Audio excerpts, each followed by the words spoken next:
के गाड़ी दिहल पापा जी के जौना पर तुमी तू ऐस करेला कबहू खर्च नहीं कैस करेला कुल ही कमाइया सब उड़ाई बन संसारी रात पिया ओनिए बिताई बात अपन भोजन ना बसी आईती आहो राजा मने ना सेनुराती कोवैती आहो राजा कबू ना बिया हवा रचैती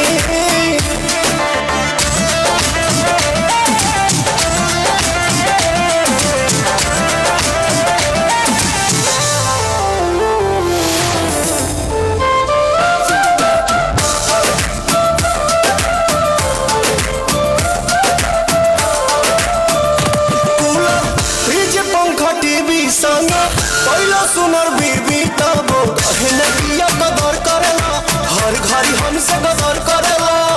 जननी